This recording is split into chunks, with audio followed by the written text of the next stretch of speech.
Hi, everybody. Howdy. Hi. Welcome to the Refresh launch event. Really happy you guys could join us. I'm Philip Holmes. I'm the CEO and founder of Swell Creative Group. We are a convening partner for the Refresh Food and Tech Project. We're honored to host Secretary Tom Vilsack tonight and looking forward to discussing the newly released Refresh report and the role technology can play in the U.S. food system. Tonight's event is the byproduct of many partnerships. I want to especially thank Daniel Nuremberg and Bernie Pollack of Food Tank, who have worked with us the past several months to put this event together. I also want to thank Ali Long and Derek Slater of Google and all the folks at Google Chicago for hosting us. This is an amazing venue. The view is fantastic. None of this would be possible if it weren't for the members of the Refresh Working Group who have come together in different capacities over the course of the past year to share their expertise and contribute to the Refresh report. They are committed to spending the next year discussing policy issues at the intersection of technological innovation and the U.S. food system.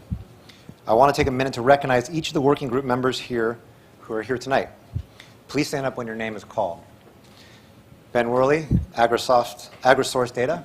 Thank you, Ben. Holly Parker, Fair Food Network. I want to hear some claps, guys. Thank you. Chris Chan from FarmWave. Aldo Merkin from the Female Farmer Project. Thank you. Daniel Nuremberg from Food Tank. Hi. Thank you. Ali Lang from Google. Dr. Alicia Powers, Hunger Solutions Institute at Auburn University. Yay. Deb Casarella, My Ag Data. Amanda Rumchon, Penn State University. Don Bustos, Santa Cruz Farm. Yay. Sarah Papazaglakis from Swell Creative Group. Yay. Michelle Miller, University of Wisconsin-Madison Center for Integrated Agricultural Systems. Denise Blake, Wholesome Wave, Georgia. Michelle Nishan from Wholesome Wave. Woo-hoo. Jimmy Wright, Wright's Markets. Thank you. And Alec Kozak, Alex from MEX. He's hiding. He's hiding. He's hiding. I also want to recognize Anakita Rotari of USDA, who has been generous with their time in development of the project and participating in tonight's panel. Thank you. Where are you at? Where are you at? There you are. There you are. Thank you. The Refresh report and the Refresh Working Group are the result of an investment by Google to better understand the role of emerging technologies and artificial intelligence specifically in the nation's food systems. Google's mission is to organize the world's information and make it universally accessible and useful. And Google is increasingly called upon to use its powerful position and expertise in helping users find what they need to participate in the food system. As a company that believes in the power of information to make the world a better place, Google understands the importance of grassroots knowledge. That's why their approach in supporting Refresh Project has been as a listener, using its resources to bring people together who have, for years, and in some cases for decades, been dedicated to ensuring a healthy, flourishing national food chain. The Refresh Food and Tech From Soil to Supper report is the product of nearly a year of conversations and convenings with people, many of this room, with us tonight. It's not a traditional quantitative report with statistical findings to replace outdated figures. Rather, this qualitative report integrates a wide range of conversations taking place across the food systems that are often siloed. The Refresh report offers something quite different, a journey through the entire U.S. food systems through the lens of technological innovation and impact of emerging technologies on food products, distribution, and consumption. It features profiles for people developing and using these tools, furnished a grounding, real-world view into the everyday application of technology. Don Bustos, where's Don?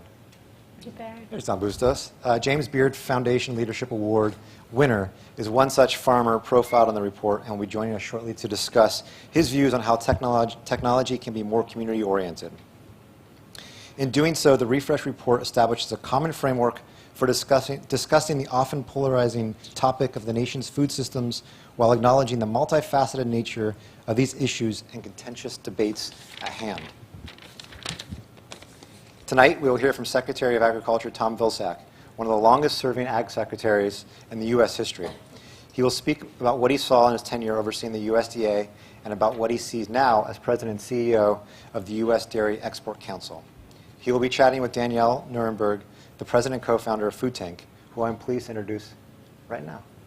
Danny is an expert on sustained agriculture and food issues as a world-renowned researcher, speaker, and advocate on all issues relating to our food system and agriculture. She co-founded Food Tank 5 years ago in order to establish a nonprofit organization dedicated to building a global community for safe, healthy, nourished eaters. Food Tank is a global convener, research organization, and non-biased creator of original research impacting the food system. Food Tank summits are one of the most important forums for bringing together all sides of food issues for critical discussions, partnering with major universities and moderated by major food journalists. We are proud to have Danny as a member of the Refresh Working Group and excited to co-host this event with Food Tank tonight. Thank you. Thank you so much, Phil, and thank you. I want to thank Phil, I want to thank Sarah, everyone from the Swell Creative Group, and of course Google for putting together what is going to be a really fun and lively and important discussion. So again, I'm Danny Nuremberg, I'm president of Food Tank. I want to welcome our live stream viewers and make sure that everyone uses the hashtag #RefreshFoodTech. So again, that's #RefreshFoodTech. As Phil said, I'm a member of the Refresh Working Group, and it's been an honor to work with so many established experts and people who know a lot more than I do about the food system. And it's wonderful to see so many old and new friends here. We're going to be discussing some of our most pressing environmental and economic and social challenges related to the food system. So, get ready, buckle your seatbelts, put your tray table away. It's going to be a great discussion. I hope you can all interact as much as possible with the panelists. As Phil said, the working group labored for several months over this report, and we really view this as an ongoing discussion that will evolve as we learn about the costs and benefits and the opportunities and the challenges of that technology can really provide in the food system. Big data and artificial intelligence and all of the high and low technologies that are now being used by farmers and scientists and extension workers and food advocates will have implications both good and bad for the future of how we produce and consume food. And I really like this initiative for a couple of reasons. One is the working group. This is a no-nonsense, really blunt group of people who are not afraid to say what they think. It includes people that I've admired my whole career, Chef Michelle Nishan, who's a great food advocate, Lindsay Lucier-Shute, who heads the National Young Farmers Coalition, Carlotta Mast from the New Hope Network, and many, many others, and who are thinkers and doers and who will join us on the panel in a little bit. These folks were brought together to really foster uncommon collaborations among people who work across the food system, but who don't always have the opportunity to talk to one another. And I think one of the things that the report and the initiative does is really break down those silos. These issues are not black and white. Another reason I like it is it uses this idea of technology in the food system. It thinks of it as a tool, not the only tool, but a tool that can help leverage the knowledge that farmers have had for generations and put it together with the potential power of big data and artificial intelligence. And I think the report looks at how technology can be used to support the entire food system and not just the production side. And it also talks about the idea of crowdsourcing information and information sharing among farmers and creating better networks across geographic and political boundaries. We have a really packed evening, and I just want to go ahead and get started. Phil already introduced Secretary Vilsack. As you know, he served under the Obama administration, and he's been gracious enough over the last few years, I've known him for a little while now, to participate in Food Tank summits in both DC and New York, and has been a wonderful contributor to those events. One of the things that I think will come up during this conversation is some of the initiatives that Secretary Vilsack undertook while he was the Secretary of Agriculture, including more research around food loss and food waste, and the importance of regional and local food systems. And what I really have appreciated about him is his science-based approach to learning about these issues, and again, using them in a way that will solve some of our most pressing food system issues. I've also admired his ability to be a truly bipartisan public servant, serving as the governor of Iowa for 2 terms, being mayor of a city in Iowa, and as Phil said, he is now the president and CEO of the Dairy Export Council, and he's working with industry leaders to really develop long-term visions for how to make sure that dairy farmers in the U.S. Get the resources that they need. So I just want to thank him for being here. It's always a pleasure to see you, sir. So I'm going to start off with a kind of a personal question, Okay. Tom. I want to know how many apps you have on your phone. Too many. Me too. And the reason I say too many is that I have a picture of 2 of my grandkids as sort of my screensaver, and the apps basically blur the pictures of my 2 grandkids. I would say I probably have close to 100. Ooh, that's way more than I have. That's great. Well, How do you use them? Well, that's the issue. It's one thing to have the apps; it's another thing to use them. But I use most of them. What are the ones you use the most? Well, there's my wife and I are constantly playing each other in Scrabble, so that's one app, and I win once a month. It's kind of a very difficult thing in our family right now. Humbling, I'm sure. I use there are some really interesting weather apps. There are, I think incredible. I'm a sports fan, so I've got all the sports teams apps. The ability to, I'm also a news junkie, so I've got virtually all of the political apps and publications that you would expect. I think there are 4 or 5 newspapers that I have: the Washington Post, New York Times, Wall Street Journal, Politico. I mean, I've just got them all. There are. I have a series of games that I have for those of you who have small children, or for those of you who are grandparents. It is a lifesaver to have these games that kids can play. I've got a couple of grandkids that are really interested in rockets. So there's this one app where you can literally create your own rocket and you can shoot it off into space. Nice. Well, my rockets have a tendency to kind of like collapse on the launch, but my grandkids like it. That's great. There are puzzles. There are things that they're learning tools. So I use them in a very personal way, probably more so than you would imagine from a professional standpoint. I'm primarily using them for personal purposes. You're a much better person than I am. I mostly use my apps for shameless self-promotion, including having a lot of podcast apps, which we'll be able to listen to this later on Food Talk with Danny Nierenberg. Again, shameless self-promotion. Well, I've got the podcasts, and I listen to those. When I exercise, I listen to those. So that's important. But I haven't really engaged as much as I should in the social media aspect of it. I tried Facebook for a while, and I don't know. I didn't think anybody would be particularly interested in what I was doing each and every day. So I just stopped using it. And then there was a lot of falterall about some of the issues involving Facebook. So, I'm not a neophyte, but I'm certainly not as advanced as I probably should be. No, I appreciate you sharing that. Thank you so much. So, I think one of the things that I'm interested in hearing from you as somebody who was Secretary of Agriculture for so long, do you have any recommendations for how, Secretary Perdue, our current Secretary of Agriculture, or the administration in general could use things or explore more about AI and technology for use in agriculture? I do.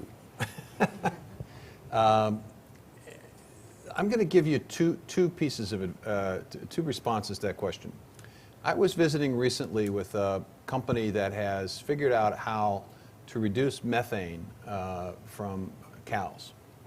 It's a feed supplement or additive that would reduce methane by 30% from the front end of the cow. It's interesting.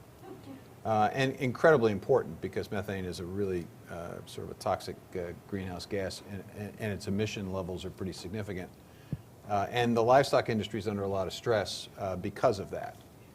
So sounded like a really great technology. It sounded like these folks had really worked on something that actually works. They've tested it, peer-reviewed, and so forth. And they were explaining the 3 regulatory systems that they were operating under, one in New Zealand, these are dairy cows, one in New Zealand, one in the European Union, and one in the U.S. Well, it turns out that the New Zealand folks, they actually do track this stuff. They're very interested in it. They're very committed to it. And so they have a regulatory system that's relatively streamlined that will allow this technology to get in the marketplace as a feed additive very, very soon. The EU has a slightly more complicated system, but not too complicated. So while they will probably not be there at the same time New Zealand is, they will be there shortly thereafter. But the U.S. doesn't really have a regulatory system that actually allows this particular type of product to be to easily fit into our system.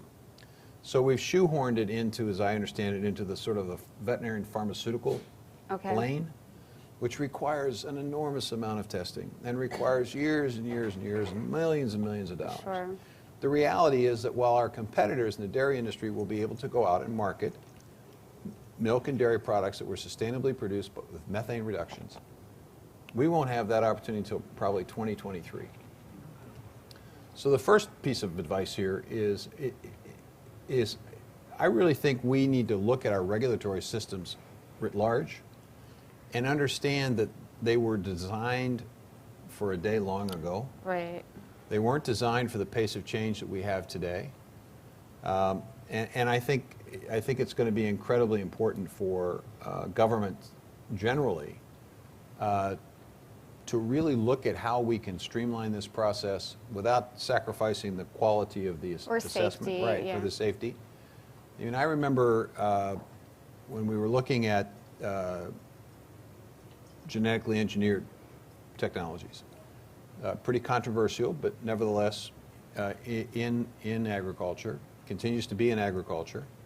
And I asked the question, how long does it take for us to review an application for a new technology? And I was told 90 months. And I said, well, that's interesting. I said, I would like to see the decision tree. I'd like to see all of the steps that take 90 months. I want to know who's doing it. I want to know how long it takes. So I just want to see it, physically see it.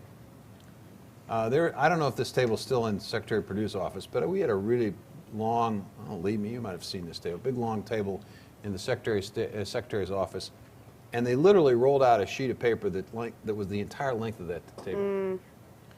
And so we said, you know what, we need to shorten this process because a lot of it was essentially people avoiding having to take responsibility for the decision. I think that the key here is that when we're in government, we're so concerned about making a mistake that we end up creating processes that delay so that we don't have to accept responsibility for whatever the decision is. We would be much better off telling our government officials, you know what, it's okay if you make a mistake as long as you acknowledge it and fix it. But what isn't acceptable is delay. Sure. So, I really think we need to take a look at the regulatory systems. That's number one. And number two, I think there's some very serious issues relating to the collection of information and the ownership of information and the use of information and the privacy involved. Farmers I think are very interested in embracing a lot of this technology. They're very interested in using it. They want to know that every acre of land is now sort of like your kids. They're all your kids, but they're all different, right? Every acre of land is different, and the more you know about each difference, the better you can be in sustainably farming it. But they also wonder, as this information is being collected, as the Internet of Things, as the combine is connected to some other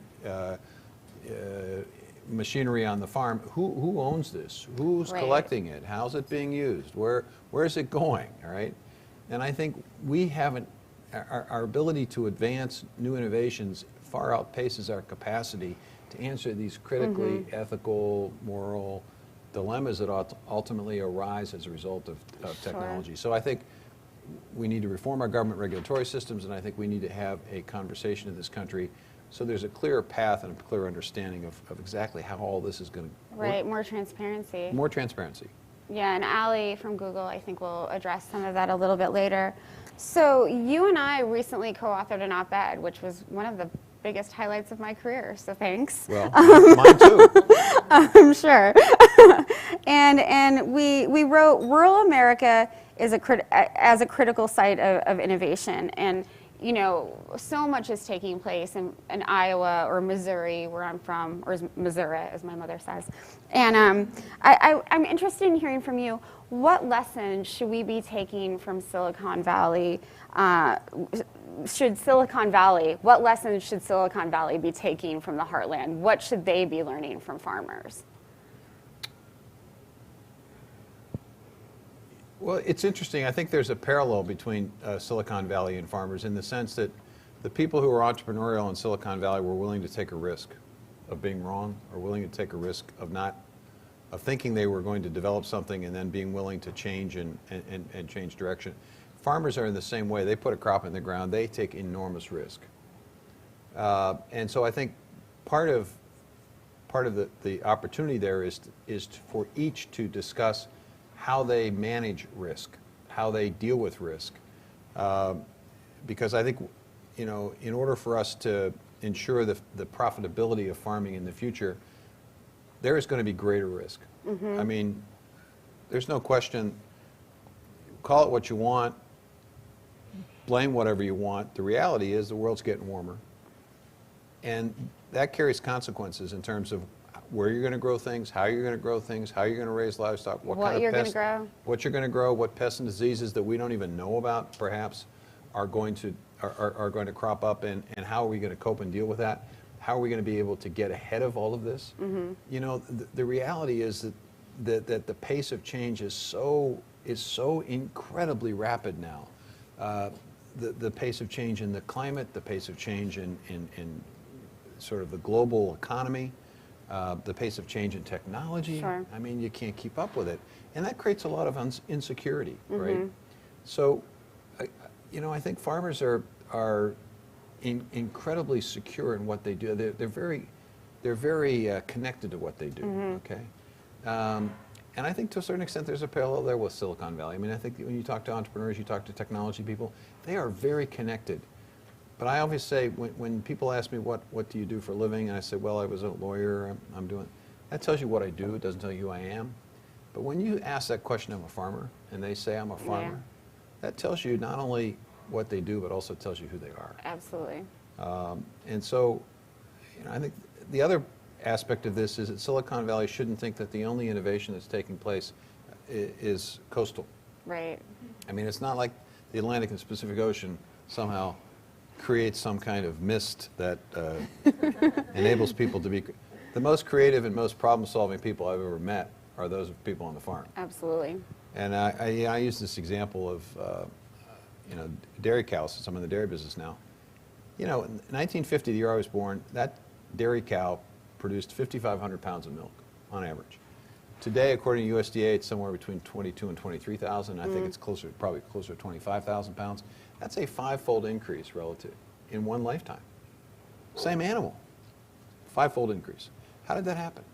It happened because farmers understood that their responsibility to produce, and they looked for ways to be more efficient, and they trusted science. When science said this feed additive will increase production, or basically this rotation will work best, they were willing to accept the science.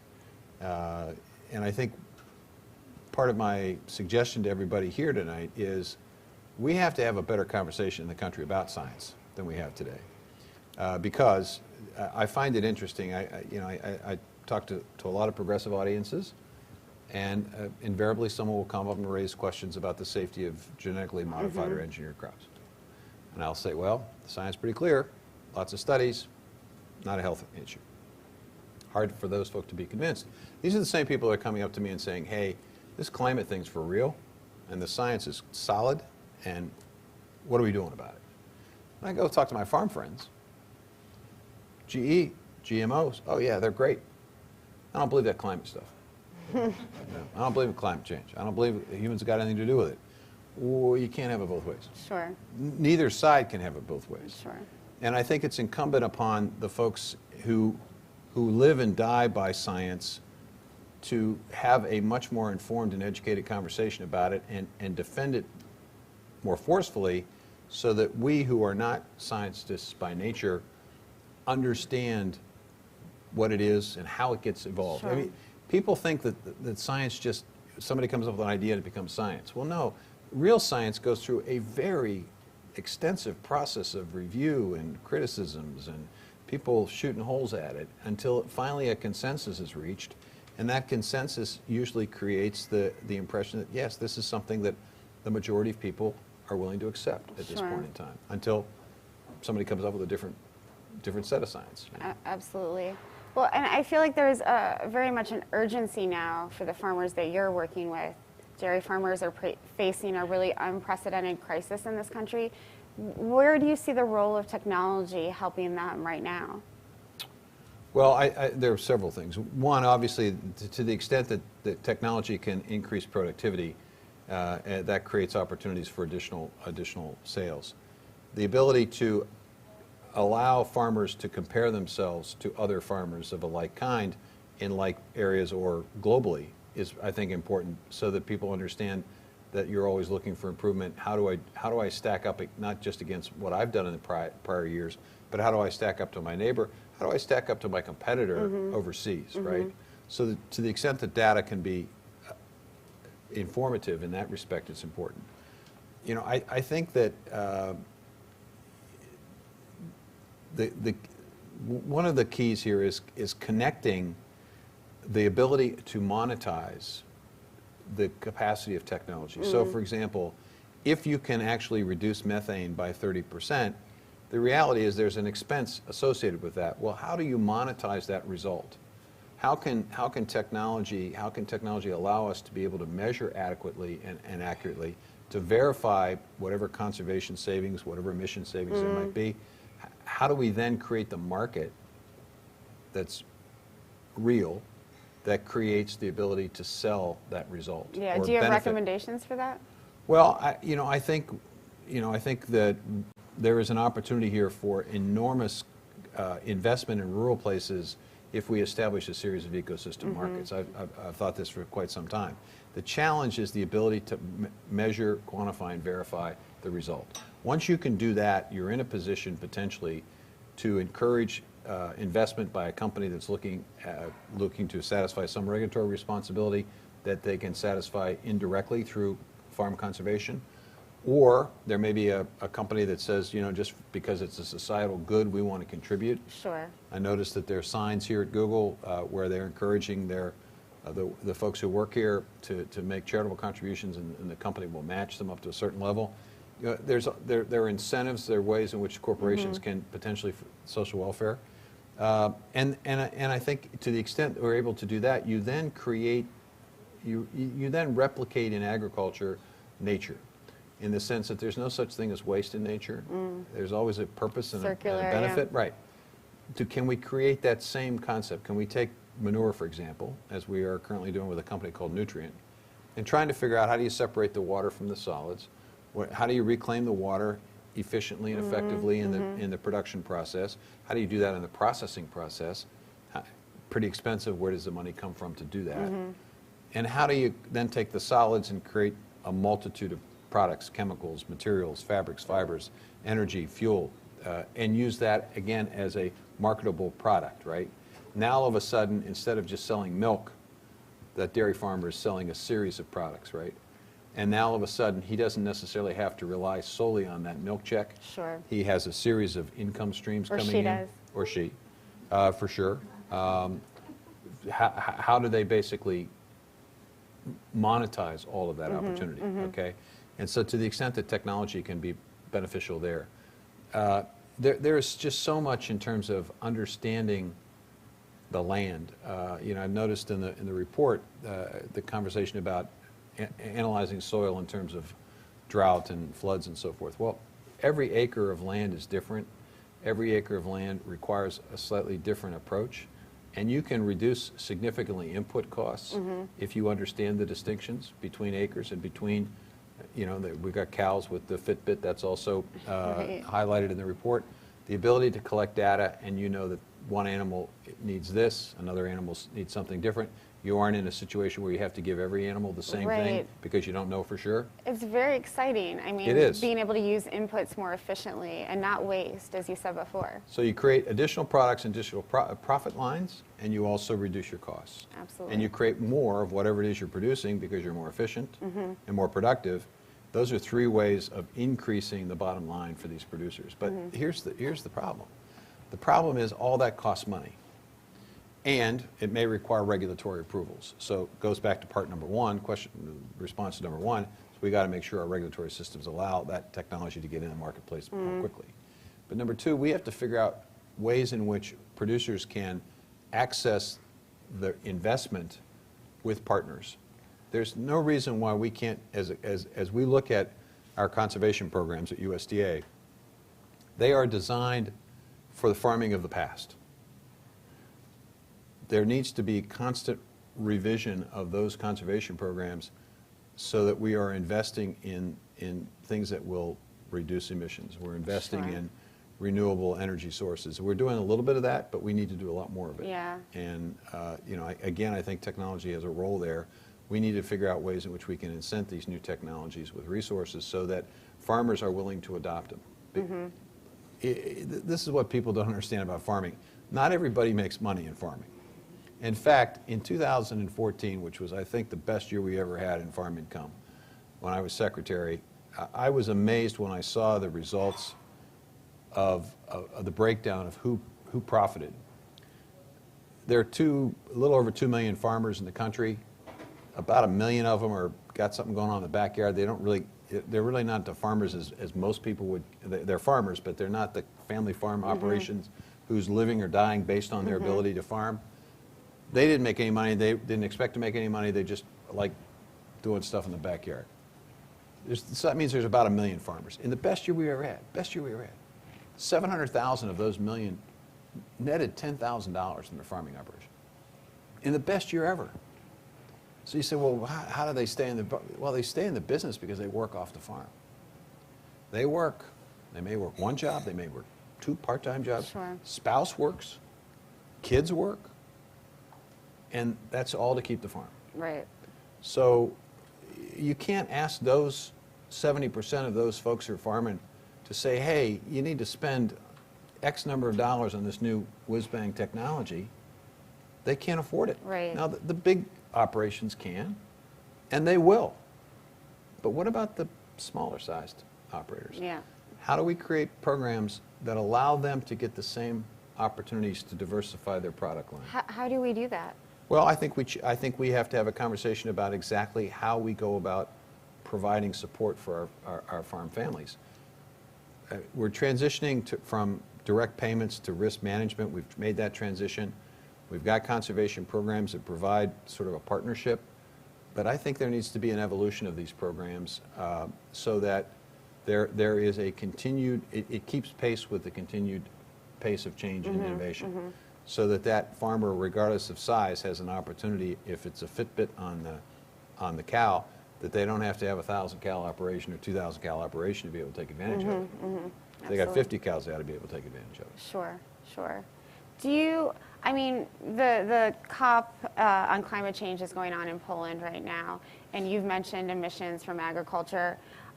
There's a real urgency to begin addressing the emissions from agriculture, which are increasing, unfortunately. Where do you see the role of technology, but beyond the methane and the feed question, really addressing those problems and helping farmers? Well, there's a twofold urgency. I think the urgency you're talking about is the fact that the recent climate reports have indicated an acceleration of the adverse consequences of temperature increase. But the other urgency is the market. The market. Domestically, more and more consumers are wanting to know, how was this produced, who produced it, and was it sustainably produced? And they're making decisions with their consuming dollar whether to support that. Now, there's a little risk involved in that because some people are using that market opportunity to create impressions about products. You know, you'll see milk, for example, it says no antibiotics on the label. You go, well, that's a good idea. Nobody wants antibiotics in the milk. You see a carton next to it, doesn't have that label, so you think, well, maybe that's got antibiotics. Well, here's the newsflash. Milk that's commercially sold, none of it has antibiotics. Why do you put that label on there? Because you want to create the impression that the one that doesn't have that label has it, right? And so you have to be real careful about how you market this whole issue of sustainability so that you don't create a lack of confidence in the entire product line. You don't elevate your product at the sacrifice of the entire product Sure, line. the labels get confusing. Yeah, and that gets back to the transparency issue. It gets back to, you know, consumers. But consumers are creating here in the United States and abroad, you know, the ability to sell dairy products in many of our emerging markets and in some of our more mature markets. There is more and more of a demand for sustainability, more and more demand for proving.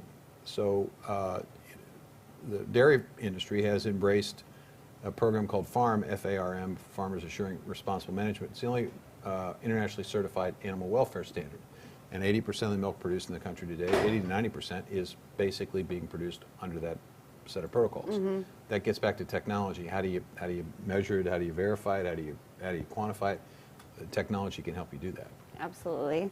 So I want to be aware of your time, but one of the things that I've been excited about with this initiative and the report is that, you know, the technologies that we're talking about have the ability to help farmers in lots of different ways. And I've been impressed by farmers' ability to adapt and to adopt these new technologies. I'm from the Midwest and grew up with farmers. And, you know, farmers, when they know something will help them make more money, they're businesswomen, they're businessmen, they're not just food producers. And businesswomen. I did say businesswomen, I did.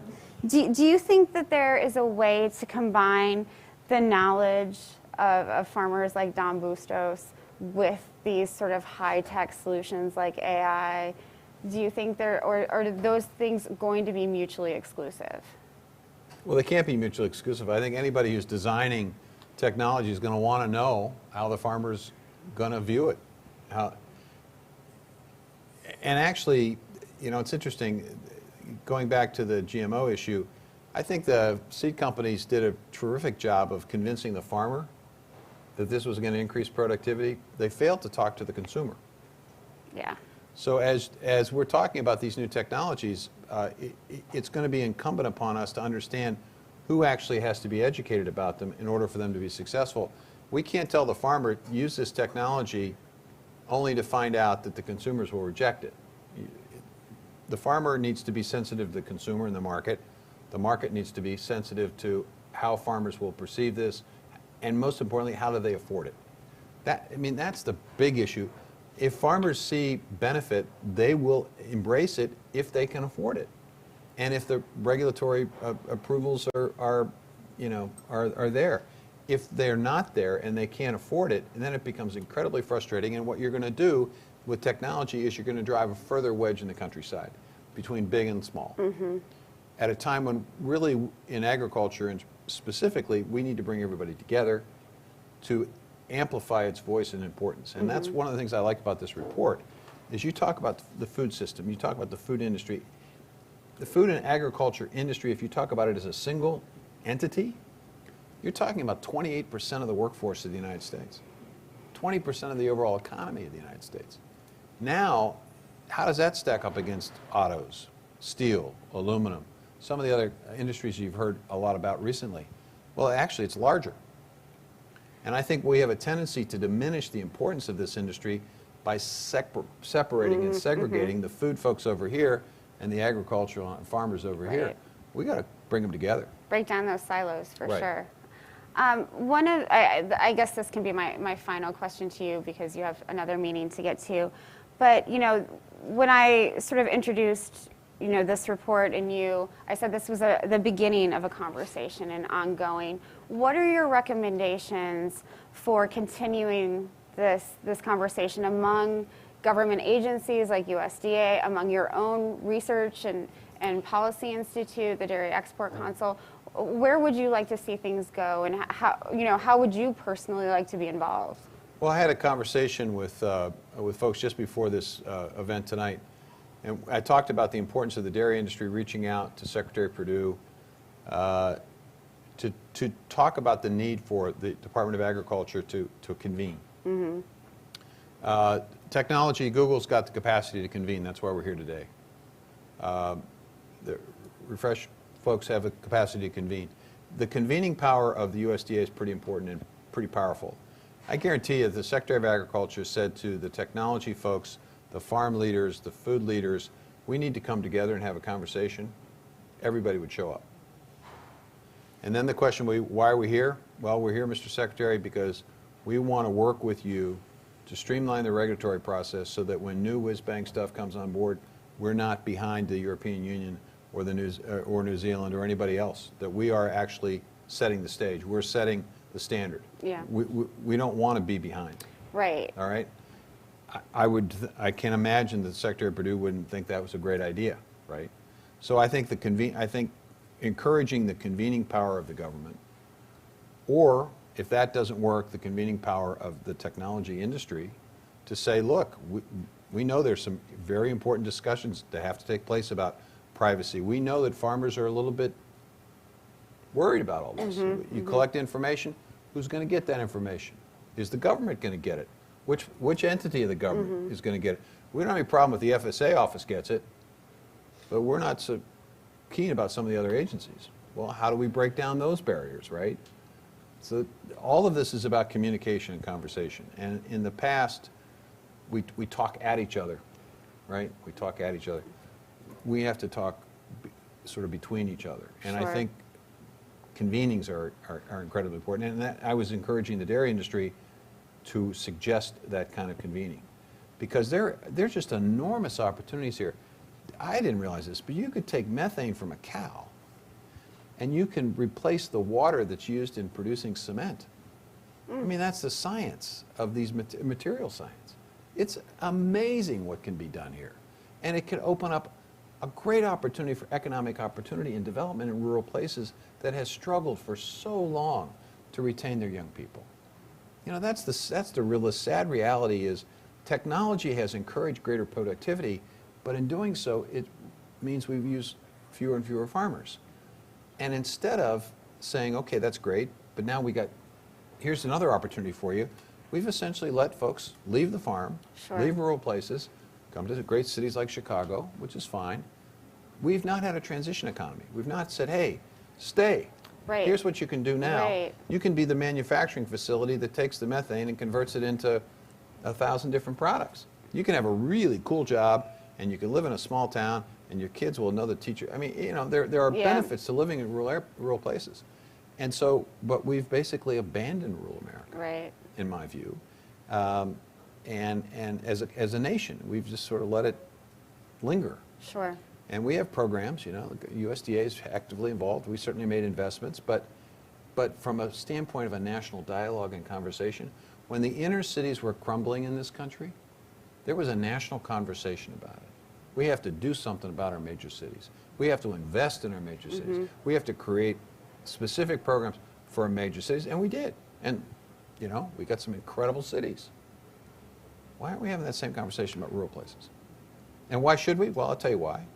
Because it's a value system, and I say this, Lee's heard this 1,000 times because he, poor guys, had to listen to me talk. But, you know, a disproportionate number of the military comes from rural places because there's this ethic that is created by farmers who understand that you can't keep taking from the land. You got to give something back to it. You got to contribute back to it in order for it to continue to give to you. And kids grow up thinking, well, geez, the country's given me a lot of opportunity here. What do I have to do to give back to it? Well, military service or volunteer service. Sure. That's an ethic that's really alive and well in rural places. And I'm afraid as economic opportunities diminish, as our population ages, as poverty increases, you know, as we have the opioid crisis and things of that nature, it's going to become harder and harder for that ethic, that value system to be refreshed in rural places. And Sure. boy, that would be a sad thing for our country. Absolutely. I mean, I think that's a great point to end on, this real need for cultivating that next generation of ag leaders, not only farmers who are sorely needed in this country, but also the entrepreneurs and advocates and others who And that's the benefit of the local and regional food system. I think one of the benefits of that is it reintroduces entrepreneurship, if you will, in a meaningful way that allows smaller sized operators to have a chance to negotiate their own price, create small businesses, employ people. That's the kind of thing that needs to be part of an overall strategy of rebuilding a rural economy. Absolutely. And rebuilding America. Yep. Thank you so much, Secretary Vilsack. Thank It's you. always a pleasure. Thank you. Let's give him a round of applause. Do I leave now? Your car is waiting for you. All right. Thank you I again. apologize, but I've got to go. So Overbooked, sir. Yeah. Thank you. thank you all. Take care. Another round of applause as he leaves.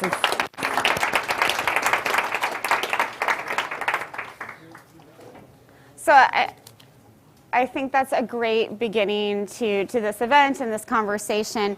It's now my pleasure to invite our panelists on stage. Can Ali, Ankita, and Don please join me up here?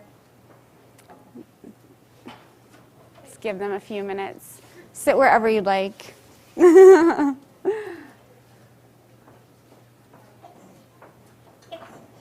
Bless you. Thank you. So I'm just going to introduce them briefly. Their bios are in your programs, but this is a great group of people to talk to, and I'm really excited. It's my pleasure to introduce Ali Lang. She's a senior public policy analyst at Google, and she focuses on privacy and data from a global perspective and ensuring the proper use of big data. I like that term, proper use. She's been working on issues related to technology, digital privacy, and consumer protection for more than a decade. Before Google, she worked at the Center for Democracy and Technology in DC. I'm really excited that Google has brought someone like her on to really have these conversations and begin these discussions.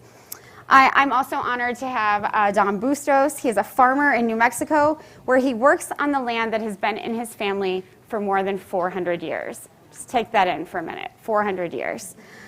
He serves on the board of the Asakia, sorry, I butchered that, association, which protects and preserves land for future generations.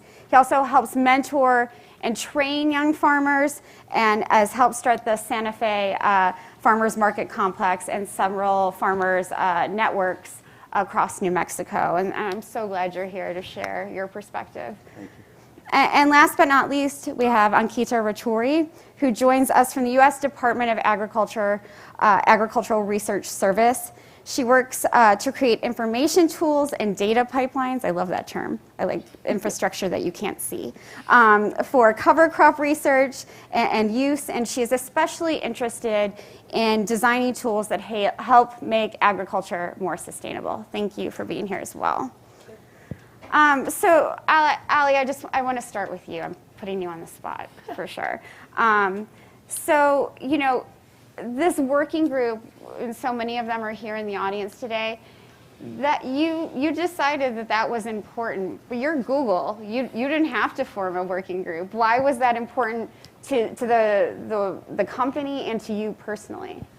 Yeah, thanks so much for giving me the chance to praise our working group members and maybe slightly not disparage, but certainly put Google in the correct light. So we certainly needed the working group to do all of the work that we've done in this report. We have learned just a tremendous amount from each one of the members of the group. And most importantly, I think we have had some fundamental shifts in framework from the way we would have approached the problem if we were thinking about it just from our own point of view. So we absolutely did need the working group to do any of this work, and the working group deserves a tremendous amount of credit for all of the work that was done here, as does particularly Swell Creative and Sarah for the work that she did researching the issues. For me personally, I've actually been thinking about the role of data in the food system for a while. I think there's a lot of unearthed opportunity to be had, if we can use a little bit of a farming pun. And I think that there's a lot of great people doing a lot of fascinating work, but one of the things that we found really interesting when we started putting together this group and this report is that unlike maybe if you think of the way the energy industry has already started telling a story about the role that technology and data and these advanced technologies are playing in its own industry, for the food system writ large, and I guess it depends on which subsector, there wasn't really that same common narrative, right? We weren't seeing the same loud story as we were seeing from some of the other industries. And it's just been an absolute delight and an amazing experience to bring together the people who are doing all this work and creating the story around how is technology being used, how could its use be improved, what roadblocks are in the way, and what additional benefit could we all be seeing, from farmers all the way through to consumers, from better use of data and technology. So it was really been an amazing experience to be part of assembling that story. And I really just want to emphasize again that the unique perspective that each member of the working group brought to the conversation, the importance of that can't be overstated. I think there were a lot of moments, at least for me, where I came in expecting to hear a certain answer and heard really something quite different, and it really changed both the work that we're doing immediately in this project and also some of the larger work that we're doing at Google and some of the perspective that we have around, how are these technologies being used in the world, not just in Silicon Valley and not just in our own limited worldview. Sure. So working with all these diverse members and unearthing so many things, as you mentioned, what were you most surprised about, or what didn't you expect?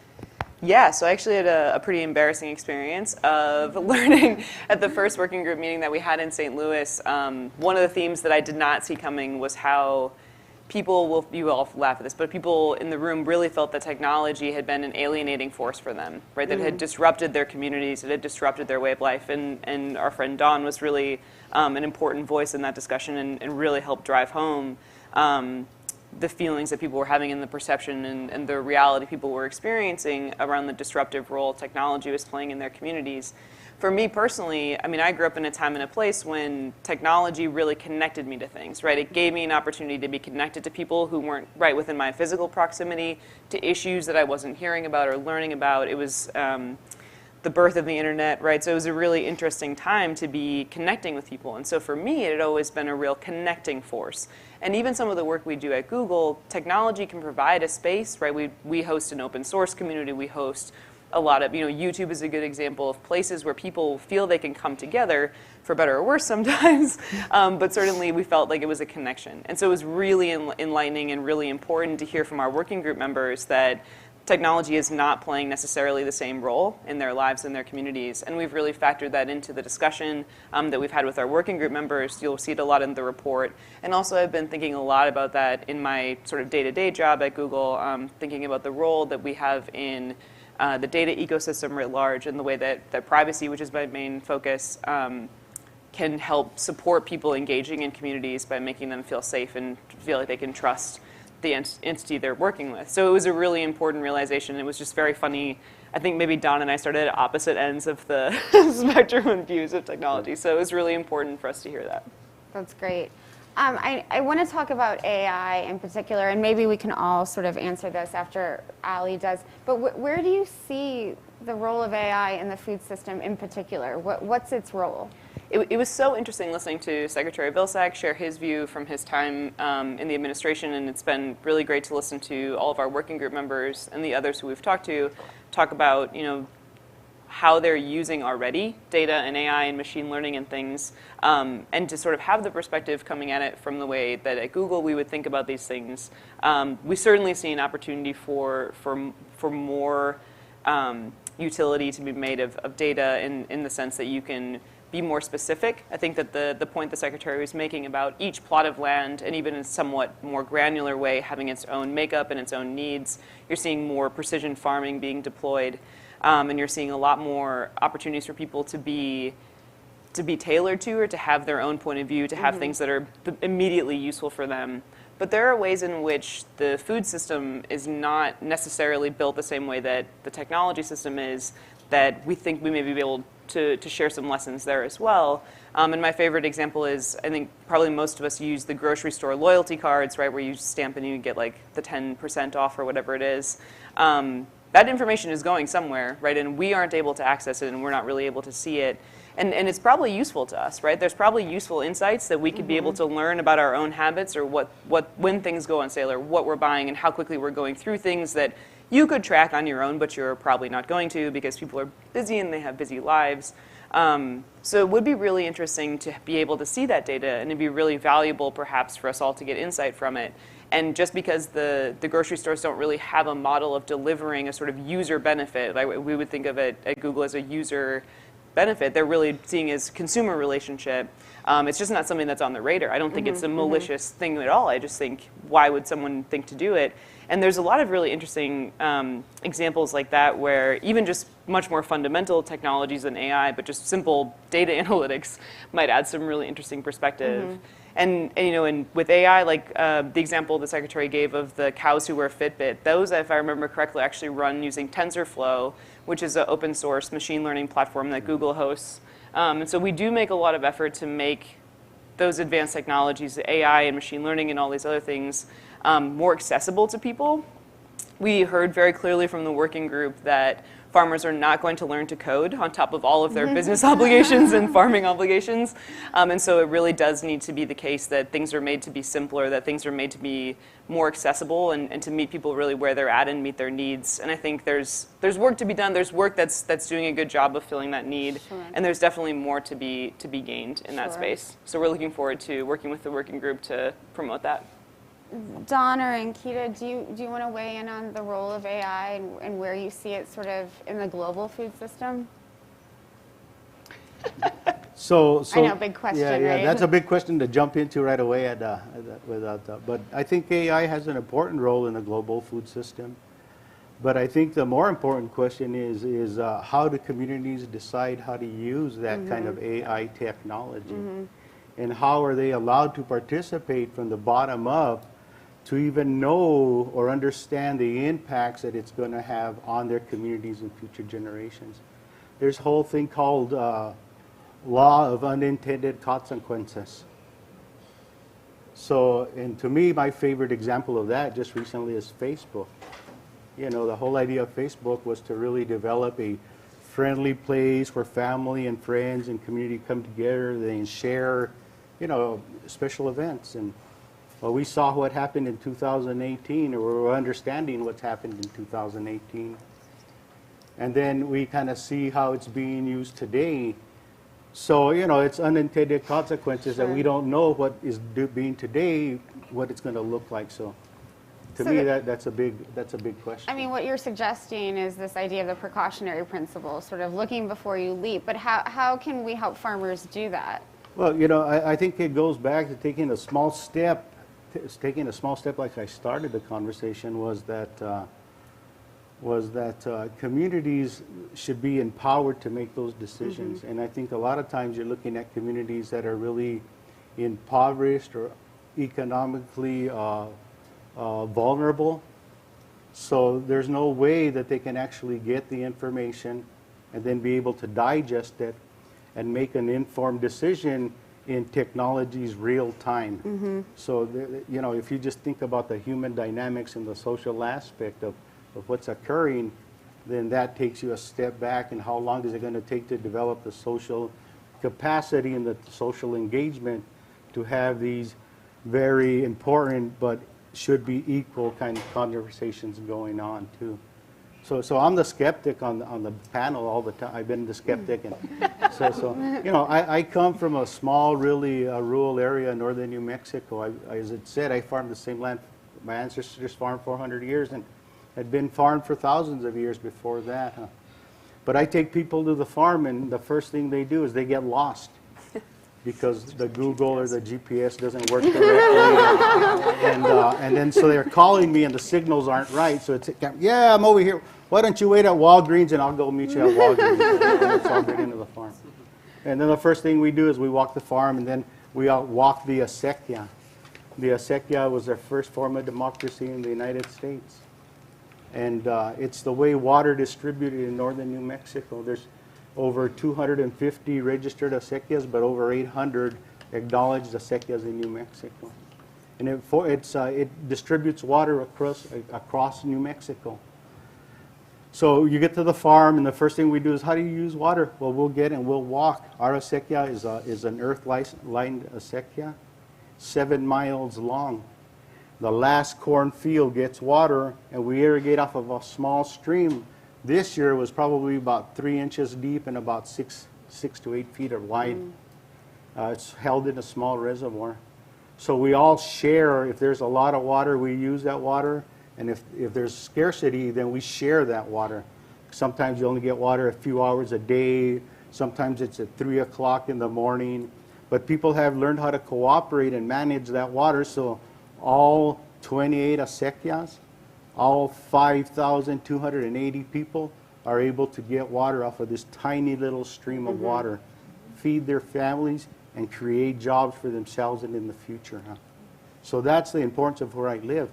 And then the other thing is, so I have one more question. I hope I'm not going too long. Is how many people use GPS?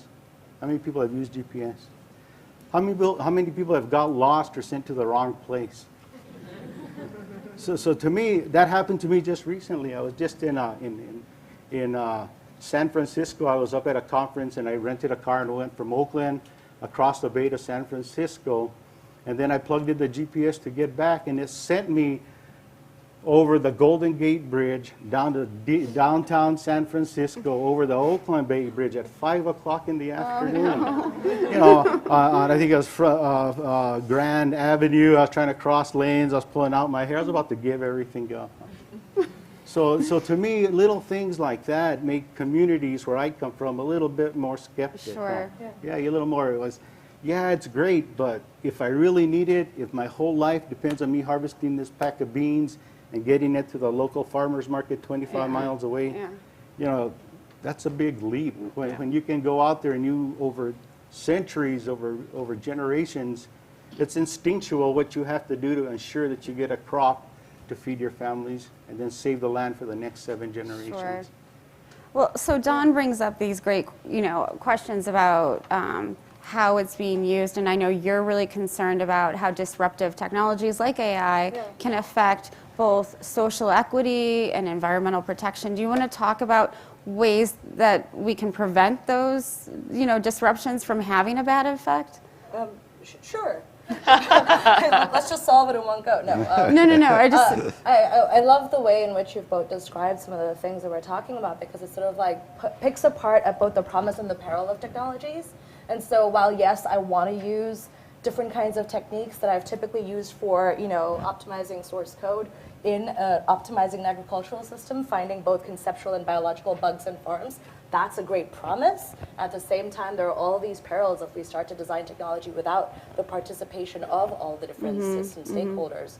And so at least for me, one of the ways in which we can start to think about how to design tools that are not so disruptive is through participatory design and through participatory research, because now you're bringing folks up into the development process, into the design process. You're not saying, hey man, I know what you need, let me come disrupt the food system and build this for you, but you're saying, let me work with you, learn more about your GPS issues, your community values, your cultural practices, your actual what problems. to you. Yeah. Let's actually try to figure that piece out and then design to that and speak to that, as opposed to sort of working in an isolated bubble.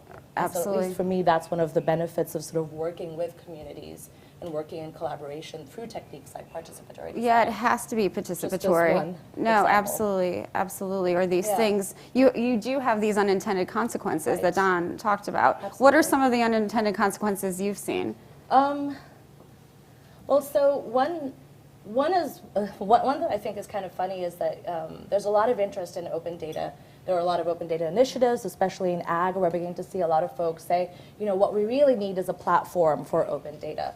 But some of the unintended consequences are that folks may not want to participate because there are concerns about which data am I releasing. Are you going to anonymize that data is a very simple one. But then at the same time, there are also issues about there's this concept of algorithmic authority, which comes from information research, which is when you decide to build a platform, whose values are you encoding in the system, and therefore what are you essentially forcing a person to engage in? And so when you create a platform for open data, for instance, is it transparency for the sake of transparency? Is because sometimes I think Jonathan Fox writes, One person's transparency is another surveillance. One person's accountability is another person's persecution. Sure. And so these are the sorts of things that we need to start to think about. And this is sort of like stuff that comes from open governance as well, that we need to start to think about when we try to do things like create open data initiatives, which I am very passionate about. Of course. But I think it's also important to be careful about. Right, and what is truly democratization of Right, these systems, right. for sure. Ali, I want to go back to you. So, Secretary Vilsack brought up this need for regulation, and I'm wondering if you can talk a little bit about regulation of some of these technologies, and is that important? Why is it important? Yeah, it was so interesting to hear him talk about the need to streamline the regulatory process. And actually it was really interesting because I think when we're sitting here looking at the way that data is used and controlled from Google's perspective, I think there's a lot to be gained through some sensible regulations, right? Google has endorsed, for example, for consumer data, federal privacy regulations for many years. We have some views on what would be a good way to do it, right? But the concept makes a lot of sense. But there's actually a number of other ways to create not exactly regulatory gain, right? But to level playing fields and to encourage the kind of really thoughtful leadership and work that Ankita and Don are talking about and that they're personally leading, where you bring more people into the conversation, right? You open the doors, you have some communities that are either built in real life or online, open source communities, open data communities, can be places where you sort out essentially rules of the road, right? And you can have stakeholders agree to those rules and you can come to some understanding of what are our shared goals, what are the sort of shared norms and agreements we're going to have. And in many ways for the technology industry, for better or worse, we've operated that way for a while. And so there are some great lessons to be learned from the ways that the traditional, like the technology sector, by which I mean sort of the communications sector, has operated to date. There's some great models to be drawn from there in terms of promoting norms and agreements among groups of people who have shared purpose and are trying to build a common framework. There's good and bad lessons, right? It's not all been up and up, as Don was sharing with us. So I think there's real need to think about the role that you want formal regulation to play in encouraging innovation and making sure that people have access to the information that they need, people have the power to use that information in ways that they find useful to them, but that everyone feels like we're playing by the same rules. And there's a number of ways you can do that, and I think they all need to be discussed. Sure. Don, do you want to add to that about this need for community-driven technology and how we can make sure that tech is culturally appropriate, that it's environmentally appropriate, that it really serves the needs of communities themselves?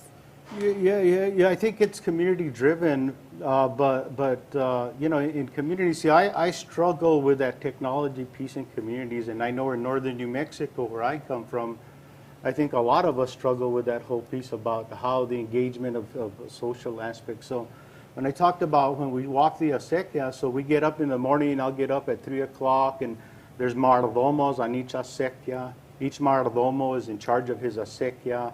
Each acequia has parciantes, and the parciantes are the people that use the water along the acequia. So every year, 2 years, there's a mayordomo elected and 3 comisionados. That was the form of democracy. No matter how rich or poor, everybody got an equal vote on who managed the water.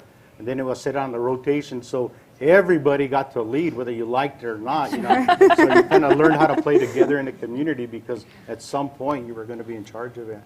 So you get in there and you know your neighbors. You watch the water flow. So the water is managed by people.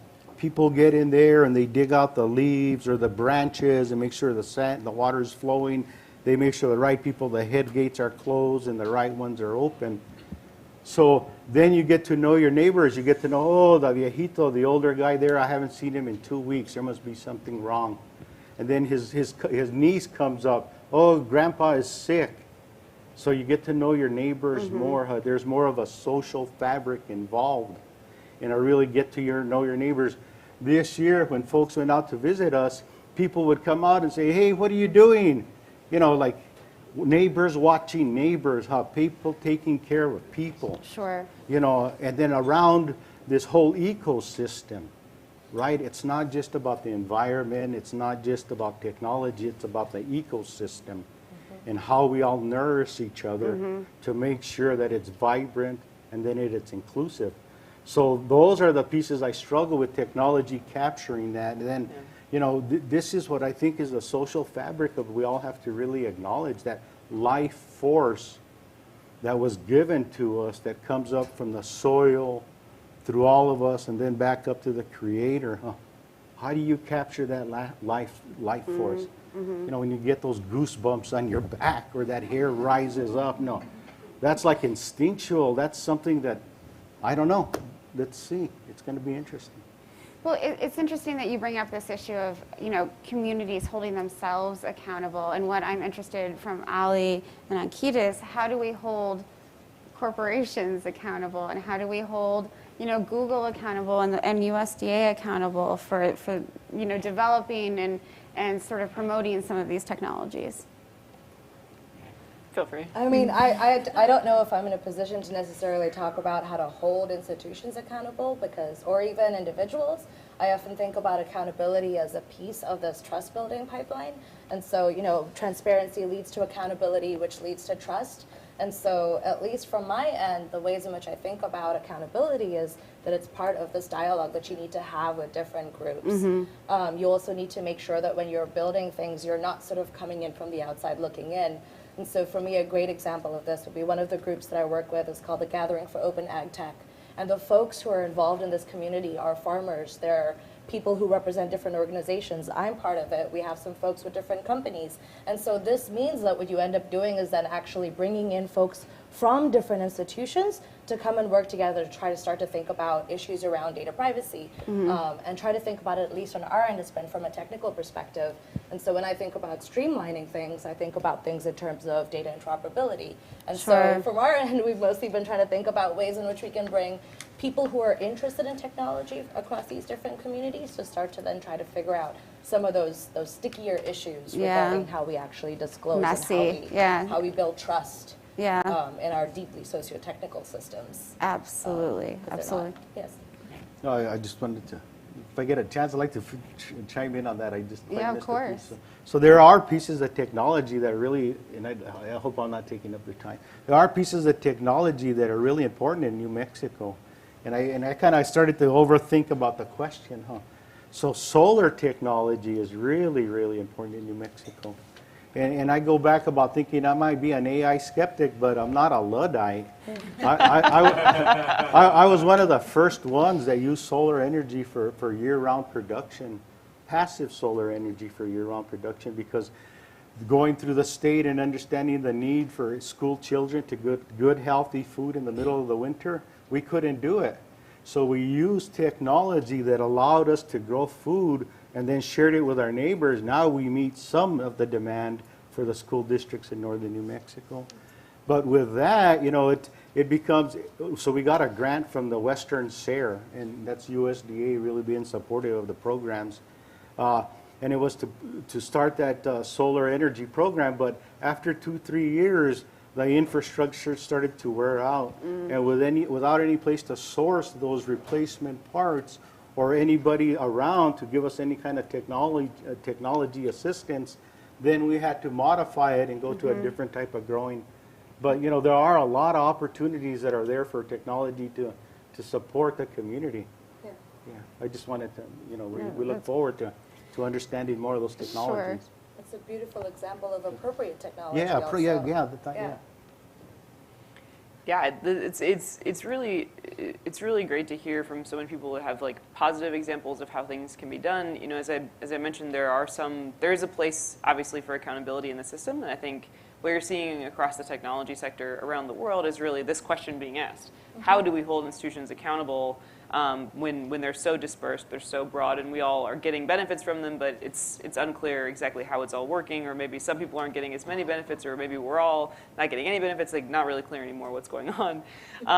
Very important discussion. As I mentioned, I think there's a lot of ways you can approach the problem, but fundamentally the first thing you need to do is ask yourself, to whom are we holding these institutions accountable, right, to what end? And what you're hearing from Don and Ankita and a number of people in this room is that they need to be held fundamentally accountable to people, right, to the people on the ground, to the communities who they're meant to support. And I think that what the technology industry, in the sense of the communications technology industry, is realizing is they've gotten a bit away from actually sort of whose problem are we solving, right? Like Google is asking more and more, whose problem are we solving? And with some of the ways that we've been able to amend our products, the ways that we've been able to approach, making TensorFlow available, using more adaptive technologies in the assistant, really being able to create things that work for people all over the world.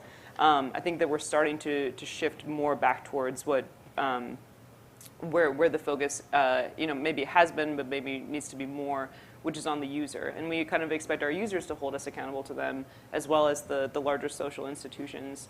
And as long as we're all working towards holding ourselves accountable to the people who are fundamentally using the technology and whose lives are being changed, and for proceeding in good faith, I think Secretary Vilsack made a good point, which is you have to be careful how much you punish people for mistakes, right, and how you punish them. I think those are very cautious tales, but as long as you're engaged in dialogue and people, when they make mistakes, they're correcting them, people are continuing to stay focused on who they need to be held accountable to, I think it'll trend in the right direction. Well, and that was the issue with the GMO debate that he brought up. No one was being held accountable. Yeah. And there was a lot of pushing a technology that not everyone was receptive to.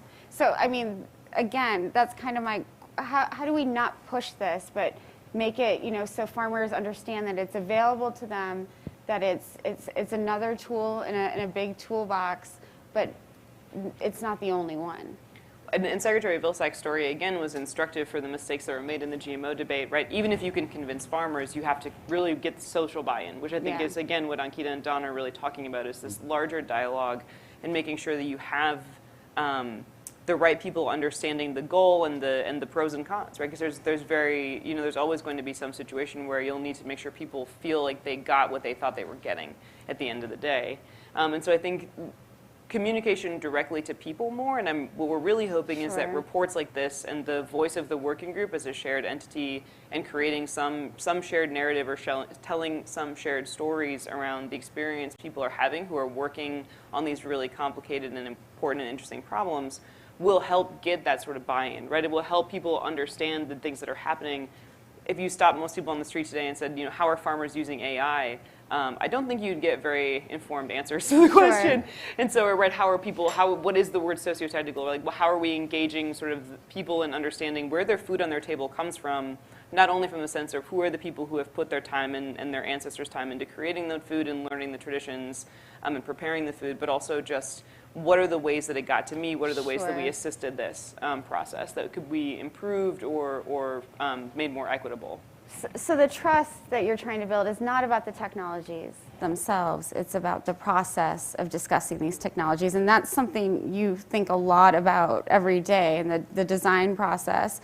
Do you want to add to that and talk about how you do it? I mean, I'm interested because I don't quite understand it. I'm not in your field. So I think at least when I try to think about what kinds of tech we're building for agriculture, I don't necessarily think about AI just yet. I think we have a long way to go before we start sort of deploying Siri for farms necessarily. I think there's a lot of, pardon? I'm sorry.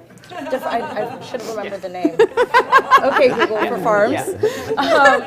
But we need fundamental technical infrastructure right now, right? And that's where the data pipelines piece comes from. We need literally just tools for doing data aggregation appropriately. We need ontologies for formatting and structuring our data more intelligently, right? So there are these like very basic building blocks that we need as part of our information ecology as part of our transition to sustainable agriculture. So when I think about the process, it starts with, what are the fundamental pieces that we need to build first, and then people can begin to sort of imagine what other tools might be able to do. Right, so right now I work on decision support tools, and those are informed by expert opinions, and so they're not AI, they're not recommender systems yet. They're literally tools that are informed by experts that allow people to make site-specific decisions when thinking about, in our case, cover cropping. And so I think there's a lot of intermediate steps, and that's maybe why people find it hard to try to think about, what are farmers doing with AI? It's because we don't even really totally know yet what to do with all the data that's coming off the fields or how to deal with it. And so for me, that's where the process is right now. Can you talk more about the privacy issue, though, and how we do actually protect farmers' privacy? Yeah. I mean, there are lots of mechanisms that are in place to protect farm data in the same way that there are many mechanisms to protect all sorts of other data. I'm not a privacy expert, so I don't necessarily want to Sure. dig into deep, but one simple one would be thinking about anonymization. And so for those of you who might be involved in research or who have a familiarity with research data, a simple way to anonymize data is to separate personal identifiers with your research data. In my previous research, when I was doing ethnographic work with farmers, the way in which I did that was then also by trying to disambiguate farm characteristics with the farmer characteristics. And so if you start to, which is tricky because they're so intertwined. Like Sure. it's hard.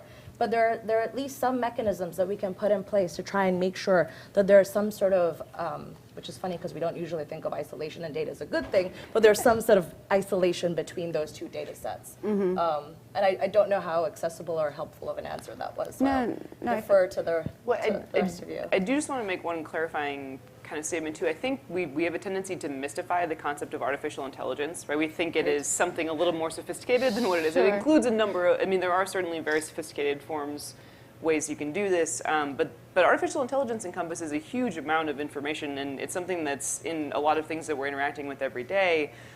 So we have to be a little bit careful not to make it seem out of reach. I think there's this really interesting statement I read once where it's like we always evaluate whether animals are intelligent or not by asking them to do something we're really good at, and then when they're not good at it, we're like, oh, birds aren't very smart. It's like, well, we haven't built a nest with our teeth, so I don't know if they think we're very smart either. That's great. And in some ways, artificial intelligence becomes this moving bar, right? If once a computer can do it, it's not really artificial intelligence. It's just everyday life. And I think we have to be really careful about how we define it. And another thing that I think Ankita brought up, this really an interesting point is, these are not evenly distributed, right? Amanda, who's in our working group, her team are using artificial intelligence to help people identify diseases that might be affecting their crops. It's a really incredible app. It's a really incredible tool. Maybe not everybody's using the same tool, and in some ways we have to be careful that the awareness and ability for some of these tools doesn't get concentrated in some ways. And I think that the ways that Amanda's team is deploying her technology or Ankita's work in building systems that people can integrate into without having to start from zero, all these incredibly important building blocks are really going to help make sure that equity can be, at least has a chance, right, in some of these sophisticated systems, and that things don't get too far away from us. So there are ways in which artificial intelligence is at work today that we maybe don't think of it as such anymore because it's sort of a moving target. And the real important thing is to make sure that as these things come online, we're making sure that the systems are in place, that they're accessible for everyone. That's great.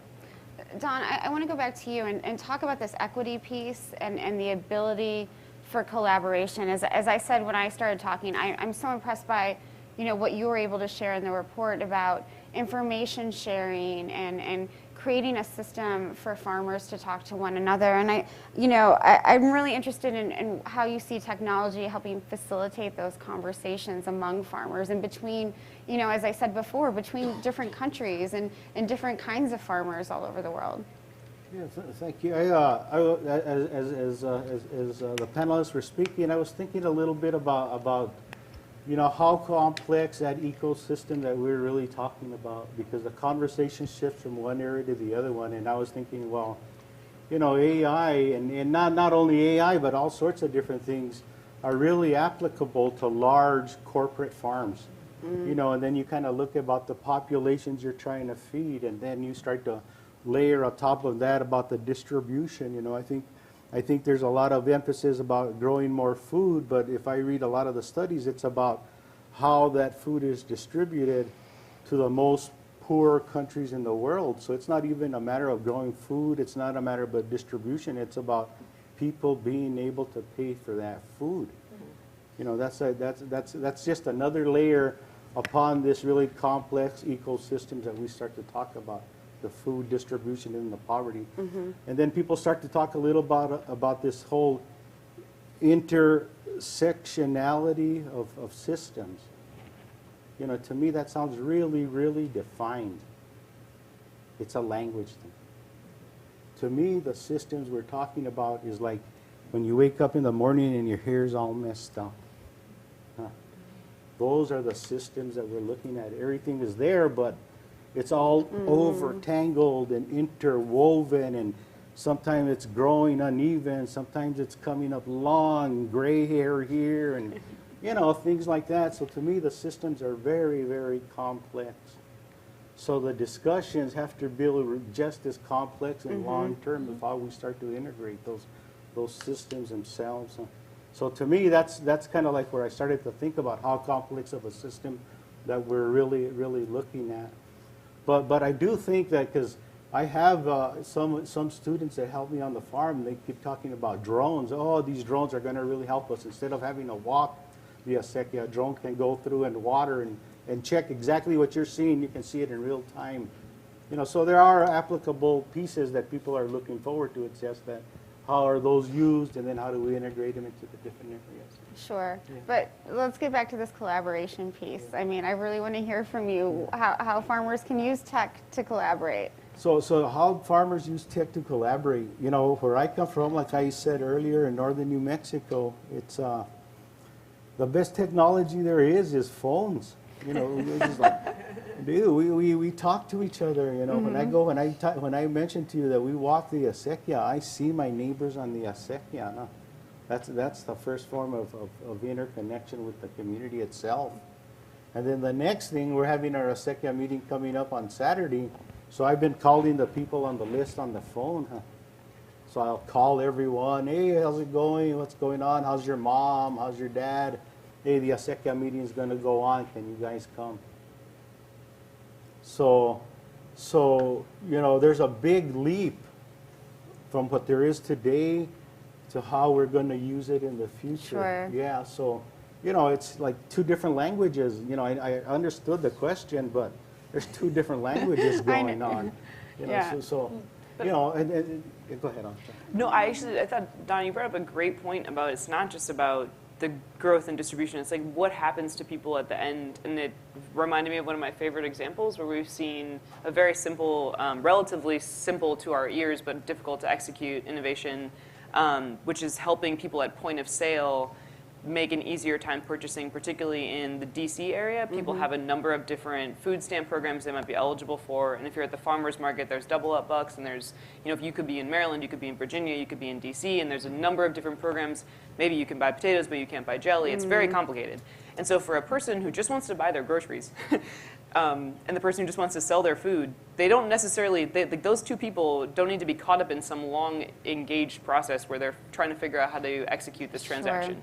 Right, and so there's a nonprofit, a startup in DC, who is creating a point of sale app that will process that information. It just knows the rules. You put in the information, it processes the information. You can accept payment just like everybody else in line, and so there's no sort of drawn out conversation about this process. And I think, Don, you made a great point. Like, a lot of this is really about bringing humans back into the conversation and putting those people back into the same conversation and putting them in a comfortable place where they're just asking, how are you as you're buying your groceries, and not necessarily trying to figure out, okay, well, the potatoes count and this doesn't count, and I need to see, this coupon or that coupon. And I think there's a lot of gains to be made if we have our eyes focused on the right issues in improving people's ability to have those wholesome and regular conversations. It goes back to what you said earlier. Sometimes this technologies are already ingrained. So at the farmer's market, we go to the farmer's market and we use that square technology. Yeah. So people just swipe their credit card and that's it. So yeah, that technology is already so fluid that we don't even think of it as technology. Sure. It's just there. Yeah. That's a good point. I want to get some questions from the audience, and I know you all have a lot to say. So we have a roving microphone that Phil has. I'm gonna pull out. I'm gonna pick on you if you don't ask questions. So just I'd come up with one. We saw that happen once already. I'll make a quick plug as well. On the back of your chairs, we have the report as well as a handsome bag for your farmers market experiences. So far, 20 organizations have signed on to the report. If you want to join the report or join the working group, let us know. Operator standing by. If you have questions, let me know.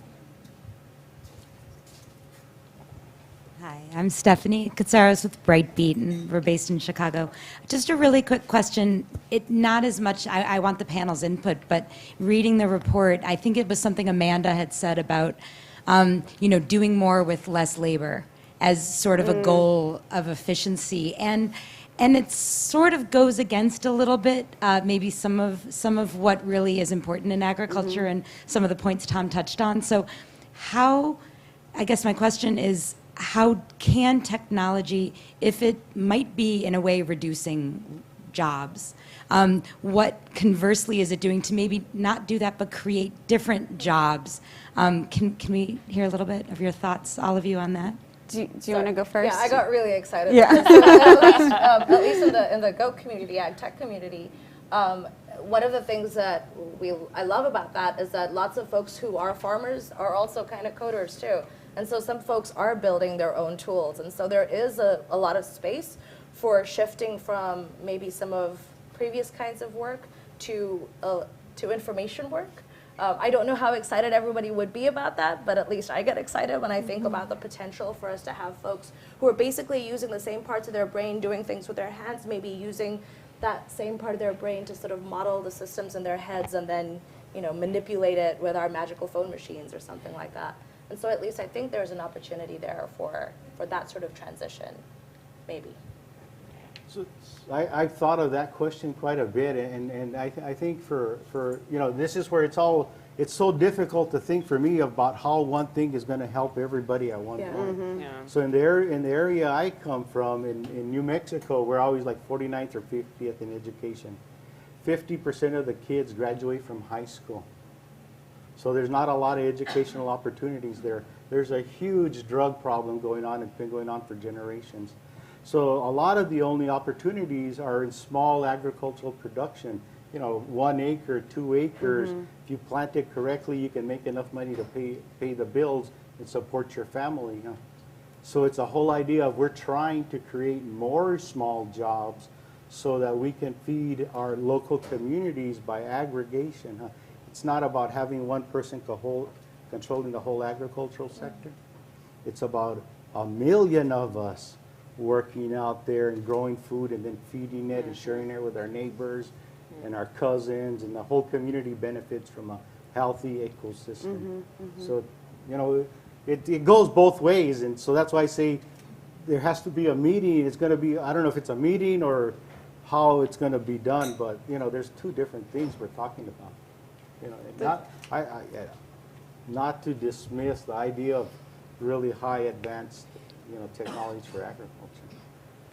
I think there may be a bit of a misconception too in the underlying question, the idea that farmers used to have one job and now we're asking them to have a couple more. In reality, farmers always had 5 jobs, right? They're business people, they're growing food, they're mechanics, they're carpenters, they're cooking, they're raising families. It's living on a farm. My family, my father grew up on a family farm in rural North Dakota, and he can do everything. I mean, it's really an astonishing feature of a father and a person. And so it is interesting the difference in the way that his education worked versus mine, right? It was really about hands-on experience. I mean, they didn't have a lot of money. When they would buy a tractor, they would go and buy 2 broken tractors, and it was his job to make one working tractor out of that, and they didn't have Google.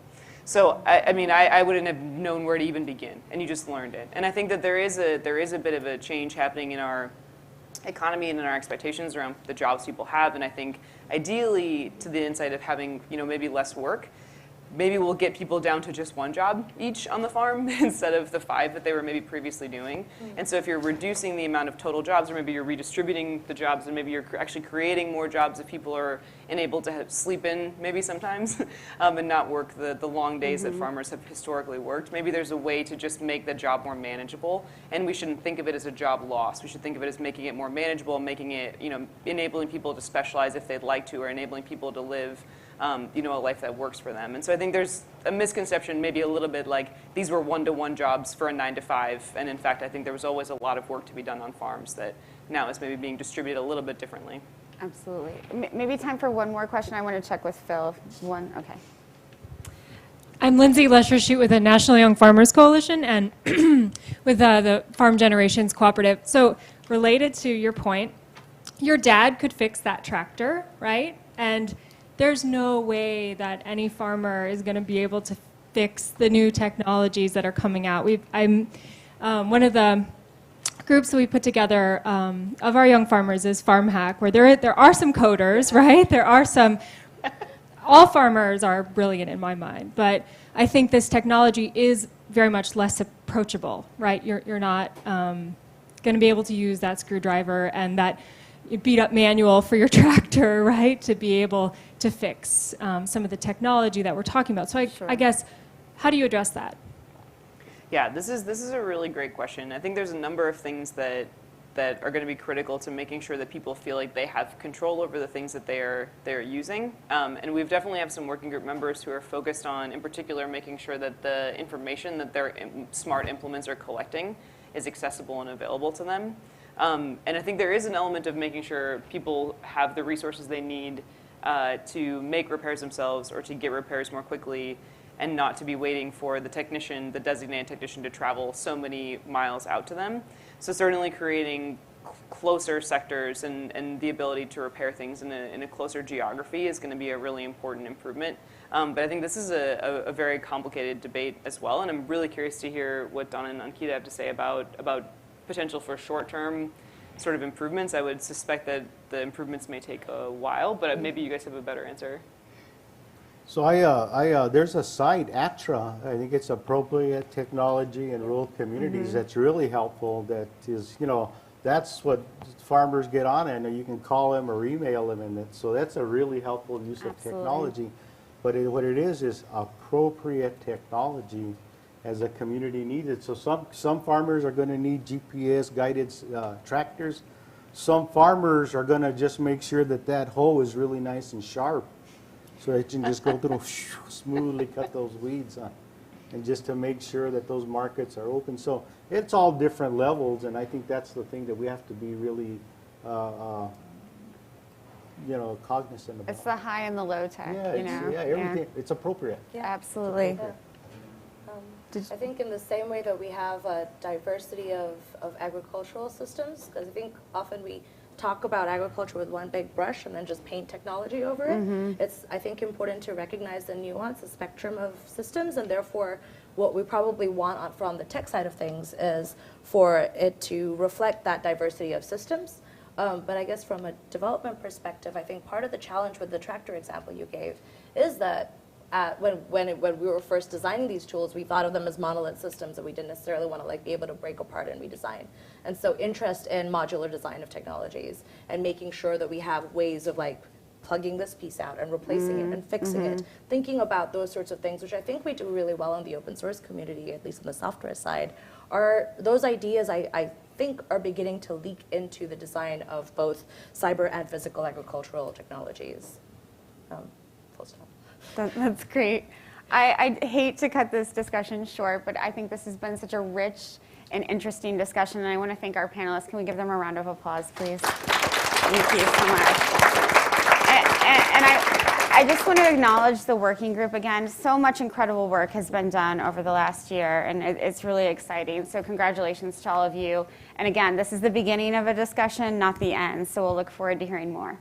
Thank you. Thanks, Danny. Thank you. That was really good. Thank you very much. I enjoyed it. That was great. Thank you.